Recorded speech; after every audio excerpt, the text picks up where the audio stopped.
మిత్రులారా, doctor BR Ambedkar చనిపోయి 68 సంవత్సరాలు ఈ రోజుకి. అంబేద్కర్ యొక్క ఔన్నత్యము ప్రపంచంలో విస్తృతంగా ఒక కీర్తి ప్రతిష్టలు సాధించి పెడుతుంది భారతదేశానికి. కానీ ఇటీవలి కాలంలో అంబేద్కర్ అంటే ఒక కులం నాయకుడిగా, ఇంకా కొద్దిగా లోతుల్లోకి వెళ్తే ఒక ఉపకులం నాయకుడిగా మారిపోతున్నటువంటి నేపథ్యం ముందుకొచ్చింది.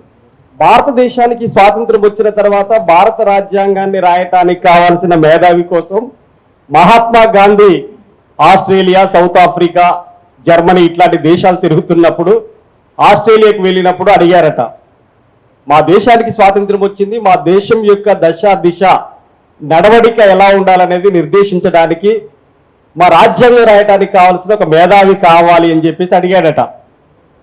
ఇమ్మీడియట్లీ ఆస్ట్రేలియానే కాదు, ప్రపంచంలో ఉన్న అన్ని దేశాల్లో బాగా సుపరిచితులైనటువంటి బుద్ధిజీవులు ఉన్నటువంటి టాప్ 10 మేధావులలో అప్పటికే డాక్టర్ బాబాసాహెబ్ అంబేద్కర్ ప్రపంచంలో అందరికీ తెలుసు.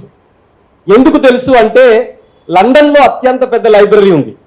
ఆ లైబ్రరీలో ఉన్నటువంటి అన్ని పుస్తకాలను, ఒక మాటలో చెప్పాలంటే రోజుకి 24 గంటలుంటే ఒక రోజుకు 18 గంటల పాటు ఆ లైబ్రరీలో ఉన్నటువంటి అన్ని పుస్తకాలను చదివినటువంటి మహోన్నత మేధావులు ఇద్దరు. ఆ ఇద్దరు ఎవరంటే Karl marks, doctor Babasaheb Ambedkar ఇద్దరు మాత్రమే. అందుకే ఆ ఇద్దరు ప్రపంచం అంతటా తెలుసు. అప్పుడు గాంధీని అడిగారట వాళ్ళంతా, ఏమే గాంధీని కళ్ళు లేని కబోజివా, ఈ ప్రపంచాన్ని మొత్తం అవపోసన పట్టగలిగినటువంటి జ్ఞాన సంపన్నుడు డాక్టర్ బిఆర్ అంబేద్కర్ మీ దేశంలో ఉన్నాడు, తిరిగి వెనక్కి వెళ్ళిపో అంటే అప్పుడు జ్ఞానోదయం వచ్చి డాక్టర్ బిఆర్ అంబేద్కర్ దగ్గరికి వచ్చి రాజ్యాంగాన్ని రాయాల మహోప్రభు అని చెప్పేసి అంబేద్కర్ దగ్గరికి వచ్చి గాంధీ వేడుకుంటాడు. అంత గొప్ప సుసంపన్నమైన మేధావి, ప్రపంచ ప్రఖ్యాత మేధావి డాక్టర్ బాబాసాహెబ్ అంబేద్కర్. అందుకే మీరు చూడండి, ఇప్పుడు ఐక్యరాజ్య సమితి 125వ జయంతి వేడుకల సందర్భంగా ఏం చెప్పింది అంబేద్కర్? ద వరల్డ్ నాలెడ్జ్ డేగా ప్రకటించింది, ప్రపంచ విజ్ఞాన దినోత్సవంగా ప్రకటించింది అంబేద్కర్ 125వ జయంతిని. అమెరికాలో కొలంబియా విశ్వవిద్యాలయం ప్రధాన గేటు ముందు అంబేద్కర్ 300 అడుగుల స్థలంలో ఒక విగ్రహాన్ని నెలకొల్పారు. రష్యా దేశం అధ్యక్షుడు పుతిన్ తన ఛాంబర్ వెనకాల అంబేద్కర్ చిత్రపటాన్ని పెట్టుకున్నాడు. ఇప్పటిదాకా అంబేద్కర్ విగ్రహాల్ని ప్రపంచంలో, మీరు విగ్రహాలలో కూడా చూడండి, ప్రపంచంలో లెనిన్ తర్వాత ఎక్కువ విగ్రహాలు నెలకొల్పబడ్డ ఎవరి అంటే డాక్టర్ బాబాసాహెబ్ అంబేద్కర్. ప్రపంచంలో నేను చెప్పేది, ఇప్పటిదాకా అంబేద్కర్ విగ్రహాలు కూలుస్తూ అంబేద్కర్ని అవమానించినటువంటి పరిస్థితులు ఇప్పుడు చూస్తే, ఇప్పుడు అంబేద్కర్ ఒక కులం నాయకుడిగా మారిపోతున్న స్థితిని చూస్తే బాధేస్తా ఉంది. ఎందుకంటే అది ఇంతకుముందు చెప్పిన ప్రపంచ ప్రఖ్యాత మేధావి డాక్టర్ బాబాసాహెబ్ అంబేద్కర్. ఇంత కీర్తి ప్రతిష్టలు ఉన్నటువంటి అంబేద్కర్ యొక్క ఆలోచనలు ఏమిటి? ఈ రాజ్యాంగం కంటే ముందే డాక్టర్ బిఆర్ అంబేద్కర్ రాష్ట్రాలు, మైనారిటీలు, స్టేట్ అండ్ మైనారిటీస్ అనేటువంటి పుస్తకం రాశారు. ఆ పుస్తకంలో చాలా స్పష్టంగా అంబేద్కర్ చెప్పినటువంటి అంశాలు ఏమిటి? ఈ దేశంలో సమూల మార్పులు రావాలంటే, ఒక సామాజిక విప్లవం రావాలంటే, ఈ దేశంలో భూమి జాతీయీకరణ జరగకుండా సమూల మార్పులు రావటం అసాధ్యం అని చెప్పేసి అని అంటారు. పరిశ్రమలలో కార్మికులకు యాజమాన్య వాటా హక్కు ఉండకుండా కార్మికులకి కనీస వేతనం కంటే యాజమాన్య వాటా ఉండాలని చెప్పేటువంటి మాట మొదలు చెప్తాడు. వీటన్నిటినేవి రాజ్యాంగం కంటే ముందు పొందుపరిచినటువంటి అంశాలని ఆనాటి కాంగ్రెస్ అంగీకరించింది. ఈ దేశంలో అత్యంత గొప్ప ప్రజాస్వామ్యాన్ని రూపొందించి ఇచ్చినటువంటి గొప్ప మహానుభావుడు డాక్టర్ బాబాసాహెబ్ అంబేద్కర్. ప్రపంచంలో చాలా దేశాలకి రాజ్యాంగాల్లో మీకు చూస్తే ఒక 71 దేశాల రాజ్యాంగాలు చాలా సార్లు రద్దు చేసుకున్నారు. ఇప్పటికే ప్రపంచంలో రద్దు చేసుకున్నారు, ఇది పనికిరాదని. కానీ భారత రాజ్యాంగాన్ని గుర్తుపెట్టుకోండి, 110 దేశాల రాజ్యాంగాల్ని చదివిండు, వాటన్నింటినీ తీసుకొని క్షుణ్ణంగా అధ్యయనం చేసి ఈ రాజ్యాంగం రాసింది. ఇది గొప్ప ప్రజాస్వామ్యం. ఎవరికి ఓటు హక్కు ఉండాలనే దగ్గర కూడా రాజ్యాంగ సభలో చాలా ముఖ్యమైనటువంటి డిబేట్లు డాక్టర్ బాబాసాహెబ్ అంబేద్కర్ పాల్గొన్నారు.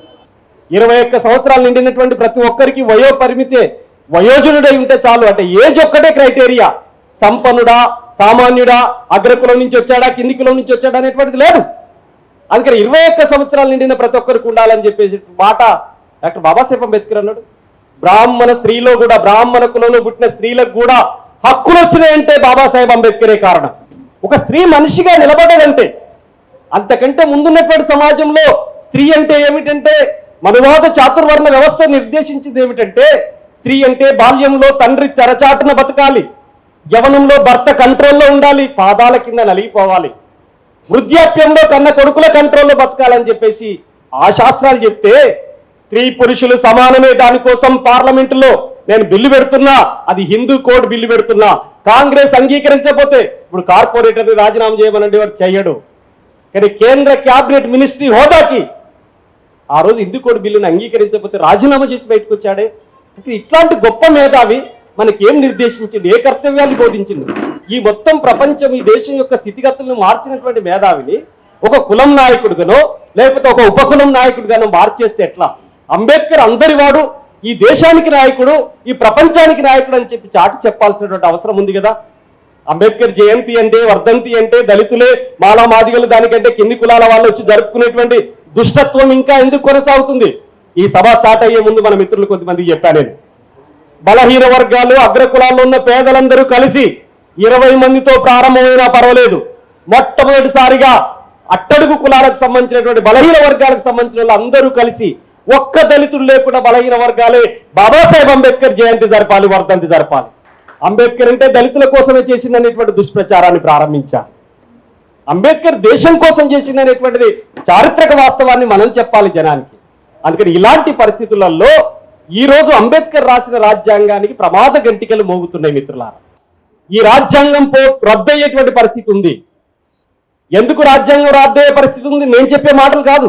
మీరు సరిగ్గా 2022 ఫిబ్రవరి 25వ తేదీన తెలుగు యూనివర్సిటీలో ప్రాచీన భారత రాజ్యాంగం అంటే మనుస్మృతి అని చెప్పేసి బల్లాగుద్ది ఒక ఆయన గ్రంథం రాసింది. ఆయన పేరు కృష్ణారెడ్డి, ఆర్ఎస్ఎస్ కార్యకర్త. అంబేద్కర్ రాసిన రాజ్యాంగం పనికిరాదని చెప్పి స్పష్టంగా చెప్పారు. గ్రంథమే రాశారు వాళ్ళు. మాకు మనుస్మృతే మా పవిత్ర గ్రంథం అని చెప్పారు వాళ్ళు. అది ఇక్కడ ప్రారంభిస్తా అంటే ఆ తెలుగు యూనివర్సిటీలో మన విద్యార్థులందరూ గొడవ పెడితే వెనక్కి తీసుకున్నారు. తర్వాత కేశవ్ మెమోరియల్ ప్రారంభించాలని ప్రయత్నించారు. దాన్ని ఎదుర్కోవటం అనేటువంటిది జరిగింది. అందువల్ల ఇప్పుడు తాత్కాలికంగా ఆగిన ఈ రాజ్యాంగం పనికిరాదన్నారు. ఇప్పుడు ఈ రాజ్యాంగం పనికిరాదని చెప్పేసి మరి ఎన్నికలు అయిపోయిన తర్వాత ఈ దేశ ప్రధానమంత్రి నరేంద్ర మోడీ గారు రాజ్యాంగ గ్రంథాన్ని కళ్ళకు అద్దుకున్నాడు. కళ్ళకు అద్దుకోగానే ఏం చెప్పారు? కళ్ళకు అద్దుకోగానే దీన్ని బాగా గౌరవిస్తున్నాడు అనుకున్నారు. కళ్ళకు అద్దుకున్నాడు, కాళ్లతో తొక్కుతున్నాడు రాజ్యాంగ పునాదుల్ని. కళ్ళతోటో గ్రంథాన్ని అద్దుతున్నాడు. ఆ రాజ్యాంగంలో ఉన్న మౌలిక లక్ష్యాల్ని కాళ్లతోటి తొక్కుతున్నాడు నరేంద్ర మోడీ. ఈ సత్యాన్ని గమనించాల్సిన బాధ్యత మనందరిపైన ఉంది. రాజ్యాంగానికి 4 మూల స్తంభాలు ఉన్నాయి. ఒకటి డెమోక్రసీ, రెండోది ఫెడరలిజం, మూడోది సెక్యులరిజం, నాలుగోది సోషల్ జస్టిస్. ఈ 4 స్తంభాల్ని కూకటి వేలతో పెకిలిస్తున్నారు. రాజ్యాంగాన్ని మొక్కడం, దాని లక్ష్యాన్ని తొక్కడం అనేటువంటిది ఈరోజు ఆర్ఎస్ఎస్ బీజేపీ యొక్క లక్ష్యంగా మారింది.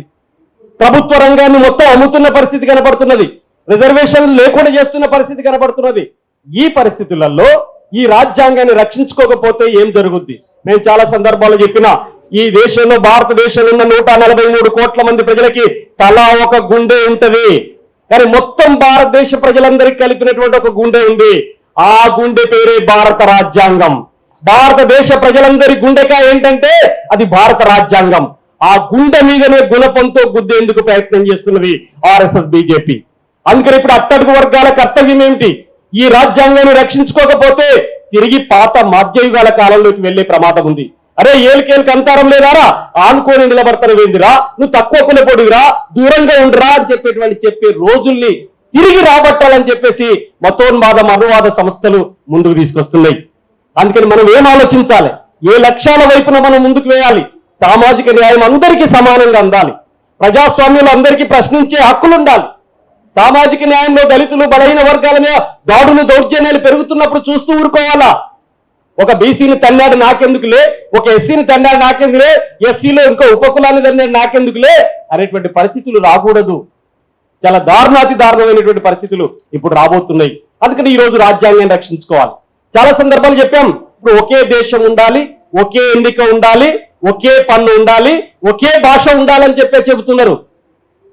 ఇటీవల మహారాష్ట్రలో ఎన్నికలు జరిగితే మోడీ గారు ఏం మాట్లాడిండు? దేశ ప్రధానమంత్రికి హిందువులకు ప్రధానమంత్రి కాదు, భారతదేశానికి ప్రధానమంత్రి. ఇది మరిచి మాట్లాడుతున్నారు.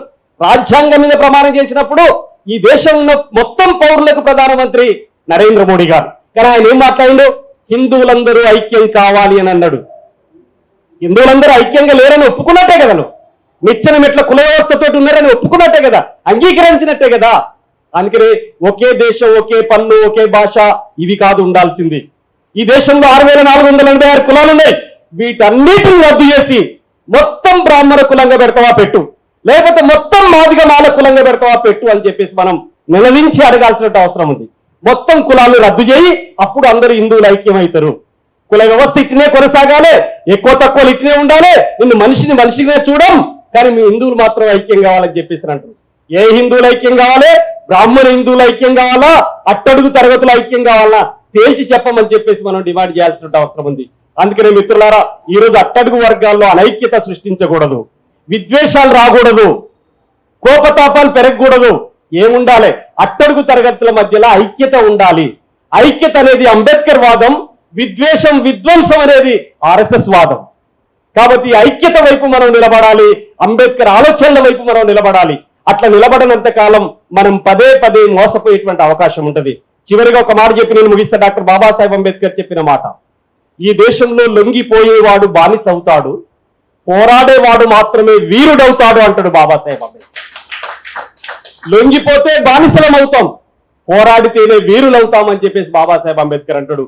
అందుకని అట్టడుగు వర్గాల యొక్క ఐక్యతను ముందుకు తీసుకెళ్లటం అంటే అర్థం ఒకటే. ఈరోజు ఎన్ఆర్ఈజిఎస్ అంటే జాతీయ గ్రామీణ ఉపాధి హామీ చట్టం, 70 కోట్ల మంది జాబు కార్డులతో ఉన్నారు. వాళ్ళందరి కార్డులు ఒక పచ్చ పెన్నుతో రద్దు చేస్తా ఉన్నాడు అనుకో, ఇది సామాజిక న్యాయానికి సంబంధం లేదు, అక్కడ ఎవడో కమ్యూనిస్టుడు ధర్నా చేసే సమస్య అనుకుంటారు దళితులు. దళితుల జాబు కార్డు దేశంలో 20 కోట్ల మంది ఉంటే 20 కోట్ల మందిలో 18 కోట్ల మంది దళితులకు జాబు కార్డు ఉన్నాయి. మరి వాళ్ళకి అన్నీ ఎగిరిపోతున్నాయి కదా. పబ్లిక్ సెక్టర్ నమ్మితే నాకు సంబంధం లేదంటున్నారు. ప్రైవేటీకరణకు వ్యతిరేకంగా ఎవడో పోట్లాడాలంట. ఈ దళితుల ఇష్యూ కాదా, ఇది సమస్య కాదా? అందుకని అట్లాంటి అంశాలు వచ్చినప్పుడు ఐక్యంగా దాని మీద పోట్లాడుతున్న వాళ్ళతో కూడా కలిసి మనం పోరాడాల్సిన అవసరం ఉంది. అందుకే సామాజిక న్యాయ సాధన కోసం సాగే ప్రతి పోరాటంలో డాక్టర్ బాబాసాహెబ్ అంబేద్కర్ ఉంటాడు. అట్టడుగు వర్గాల ఐక్యతలోనే అంబేద్కర్ ఉంటాడు. అట్టడుగు వర్గాల మధ్యలో అనైక్యతలో విద్వేషాల్లో అంబేద్కర్ ఉండడు. ఆర్ఎస్ఎస్ నిలబడుతుంది, మనువాదం నిలబడుతుంది. వాటికి వ్యతిరేకంగా నిలబడాల్సిన బాధ్యత మనందరి పైన ఉంటుందని డాక్టర్ బాబాసాహెబ్ అంబేద్కర్ కి జోహార్లు అర్పించడం అని చెప్పేసి మనం ఐక్యంగా నిలబడటమేనని చెప్పి తెలియజేస్తూ, నాకు ఈ అవకాశం ఇచ్చినందుకు ధన్యవాదాలు తెలియజేస్తూ ముగిస్తున్నాను.